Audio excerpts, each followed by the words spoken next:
ፈቅዳ ካልሆነ አታስወልቃት። ሄርሜላ አውሪ፣ ማውራት ያለብሽን ነገር አውሪውና አብራም አንተ ከማውለቀው በቃ ልቀቀው፣ በራለ ልቀቀው። አቤት አብራም ከማውለቅ በፊት ማለት ነው ቀድማስ ነው ይሄ ተንበርክከ ያረክላት ቀለበት ነው። ገብቷል ደግሞ ቆሞ ያውልቋል። ቆያ ሰምንከኝ ነው ቀስ በላብሽ በቃ ልቀቀው። አንተ ያውልቀው ልቀቀው። አቤል ችግር አትፍጠር። አንተ ራስህ ጋር ሆነ አውልቀው። ምንድነው እሱ እኮ ነው ያሰረላት። አንተ አሰርከው አስመሰልከው።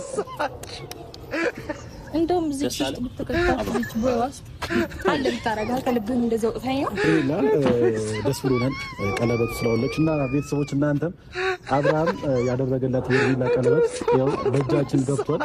እንግዲህ አውጥቷለች ማለት ነው። ስለዚህ ካሁን በኋላ አብርሃምና ሄርሜላ ተለያይተዋል ማለት ነው።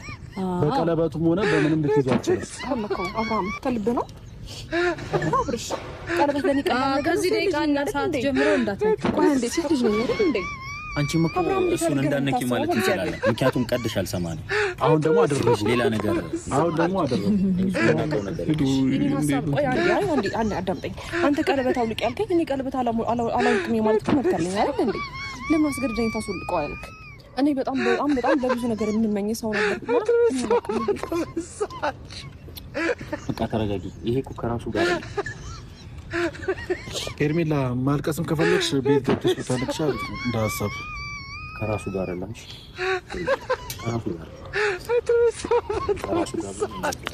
በቃ እኛ ጨርሰናል አይደል? አቤት ይዛት ቤት ትችላለህ። እኛ ጨርሰናል። ቀለበቱ እንዲወድቅ ነበር የፈለግነው። ቀለበቱ ኦልሬዲ ወድቋል። ስለዚህ ቤት ትችላላችሁ። ስለመጣችሁም እናመሰግናለን። ቆይ እንዴ ተረጋጉ። እኔ በጣም ግራ ኢየሱስ ተረጋጊ። ከራሱ ጋር አይደለም እያልኩሽ እኮ ነው እንጂ ተረጋጊ። ተስፋ ላለመቁረጥ እየሞከርኩ ነው ያለሁት። ገባህ አይደል? ግን እሱ ከኔ ጋር ያለውን ነገር እንዳለ ከኔ ለማራቅ እየሞከረ ነው ያለው። ከራሱ ጋር ስላልሆነ ምንም ማድረግ አይቻልም። ይኸውልሽ አሁን እነዚህ የምታያቸው ምናምን ከራሱ ጋር ሲሆን ምን እንደሚጣቸው እናያለን። ግን አሁን እንቻሉ የማያልፍ ቀን የለም። ገብቶሻል? አብርሃም ከራሱ ጋር አይደለም። እነሱ የሚሉትን ነገር ነው እያደረገ ያለው። እሱ ያለቅስ ነው እንዴ? ገብቶሻል? ምን አውቃለሁ ወይ ሁለታችሁም ገብታችሁ አልቅሱ። ማልቀስ ትወዳለህ። አሁን እንደዚህ እንዳፈይዛችሁት አይቀጥልም። የሆነ ቀን ይመጣል። ግን ደግሞ አብርሃም ወደ ራሱ ሲመለስ እናንተ ምን እንደሚጣችሁ እናያለን። እናንተን ባይሆን ወደ ራሱ ቀለበት ካደረግኩኝ በኋላ በጣም ብዙ ነገሮች ከአንተ ጋር ያስፈልግ ነበር። በጣም ብዙ ፎቶዎች እንዴት አድርጌ እንደማስረዳት አላውቅም።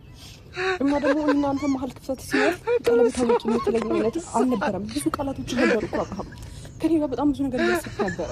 ከኔ ጋር በጣም አዲስ ነገር ኢየሱስ እግዚአብሔርን በዚህ ልክ